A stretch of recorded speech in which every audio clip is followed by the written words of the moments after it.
আজকে দেখুন কড়াতে দিয়ে দিয়েছি একদম মুগের ডাল। আজকে রান্না করবো মুগের ডাল।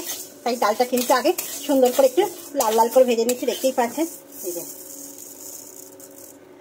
সুন্দর করে মুগের ডাল কিন্তু সুন্দর করে ভেজে নিয়ে রান্না করলে কিন্তু তার স্বাদটা আরও একটা সুন্দর লাগে, তার গন্ধটাও কিন্তু খুব সুন্দর লাগে। তো চলুন ডালগুলো ভেজে নিই। মুগ ডাল করবো, আর মুগ ডালের সঙ্গে কী করবো না করবো ওটাই আপনাদের সঙ্গে শেয়ার করবো, সাথে থাকুন, আশা করি ভালো লাগবে। ভেজে নিয়ে বাটিতে নামিয়ে নিয়েছে, নিয়ে কিন্তু এবার আমি ধুয়ে নেবো। আর এখানে কিন্তু কড়াইতে আমি জল বসিয়ে দিয়েছি। চলুন বন্ধুরা, মুগের ডালটা আমি সুন্দরভাবে ধুয়ে নিলাম, নিয়ে কিন্তু এবার ডালটা আমি দিয়ে দেবো। আজকে আমার হচ্ছে এটাই রান্না, শুক্রবারের রান্না এটাই। চলো ডালটা এবার সেদ্ধ হতে দিই। বন্ধুরা রান্না করতে করতে দেখতে চলে এলাম, এই যে একটা ছোট পায়রা পড়েছে, আর উঠতে পারছে না, কিন্তু ওইদিকে চলে যাচ্ছে। ওই দিকটা চলে গেলেই কিন্তু ট্রেনের মধ্যে চলে যাবে, আর নালে কুকুরের মুখে যাবে, দেখতে পাচ্ছেন। আর আজকে কিন্তু প্রচণ্ড রোদ্দুর বের করেছে, একদম আকাশ একদম ঝলমল ঝলমল ঝলমল করছে, দেখতে পাচ্ছেন। খুব রোদ্দুর বেরিয়েছে আজকে আকাশে, একদম ঝলমল করছে আকাশ। আমার ডালটা দেখি কতটা সেদ্ধ হলো। এই অনেকটাই একদম বেশিটাই সেদ্ধ হয়ে গেছে। এখন যেহেতু অনেকটা পরিমাণে সেদ্ধ হয়ে গেছে, তাই কিন্তু আমি এখন একটু লবণ দিয়ে দেবো। দিয়ে কিন্তু একটু সুন্দর করে খেতে দেবো। আর মুগের ডাল কিন্তু ঘন ঘনই ভালো লাগে, একদম পাতলা ডাল মুগের ডাল একদম খেতে ভালো লাগে না বন্ধুরা।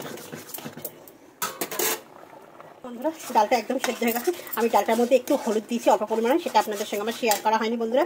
আবার এইটার মধ্যে দিয়ে দেবো, একদম ডাল সেদ্ধ হয়ে গেছে। এবার দেবো আমি জল, পরিমাণ মতন জল দিয়ে দেবো, দিয়ে সুন্দরভাবে খেতে দেবো।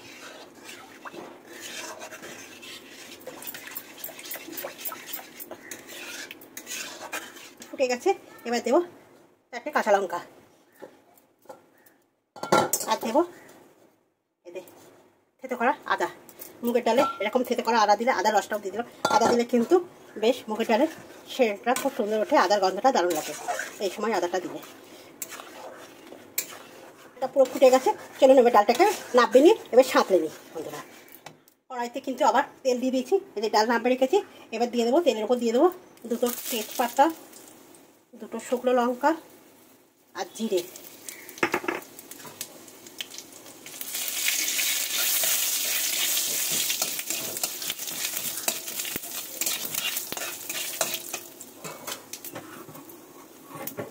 ভাজা ভাজা হয়ে গেছে মশলাটা, এবার দিয়ে দেবো ডাল।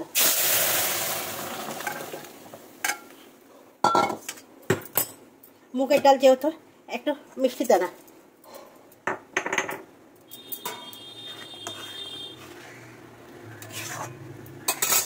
আর এই মুগের ডালের স্পেশালিটি হচ্ছে দুটো লেবু।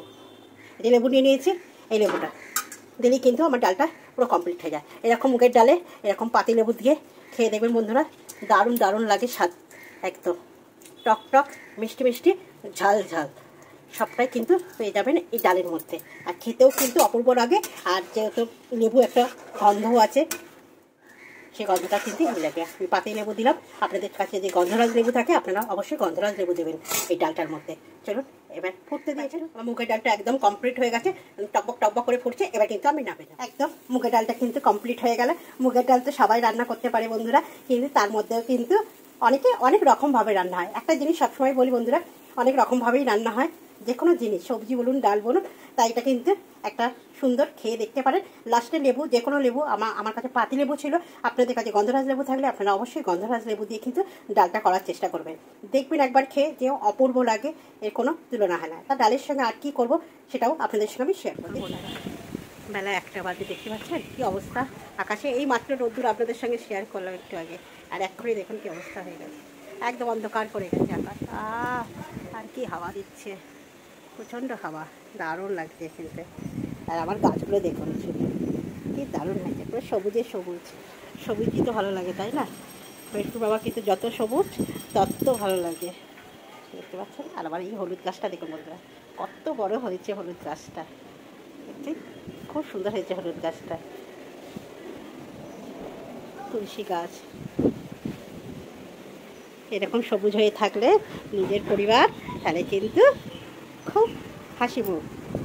লাল যেন না হয়, সবুজ হয়ে থাকুক সবসময়। দুপুরে খাওয়া দাওয়া নিয়ে চলেছি। তার ডালের সঙ্গে আমি কি করলাম, এদিকে মুগের ডাল তো করেছি, আপনাদের সঙ্গে শেয়ার করেছি, তার সঙ্গে আলু মেখেছি, তার সঙ্গে এই যে কুমড়োলি ভেজেছি, উচ্ছে ভেজেছি, আর এটা হচ্ছে ওল করার ভর্তা, ওল করা শাকের ভর্তা। এটাই করেছি আজকে দুপুরবেলা। এই যে দাদাভাই খেতে বসে গেছে, ছেলে খেতে বসে গেছে, আমারও ভাত আছে। চলুন খাওয়া দাওয়াটা। শুক্রবারের খাওয়া দাওয়াটা যদি আপনাদের ভালো লাগে তাহলে একটা লাইক শেয়ার কমেন্ট করবেন, পাশে থাকবেন বন্ধুরা। আর আপনারা পাশে থাকলে কিন্তু আপনাদের দিদিভাই একটু একটু করে এগোতে পারবে। ভিডিওটা আপনাদের সামনে এলে ধাক্কা দিয়ে সরিয়ে দেবেন না, দয়া করে একটুখানি দেখে একটা কমেন্ট রেখে যাবেন, একটা লাইক করবেন। চলুন বন্ধুরা খাওয়া দাওয়া করে নিই। শুভ দুপুর, সবাই ভালো থাকবেন, সুস্থ থাকবেন।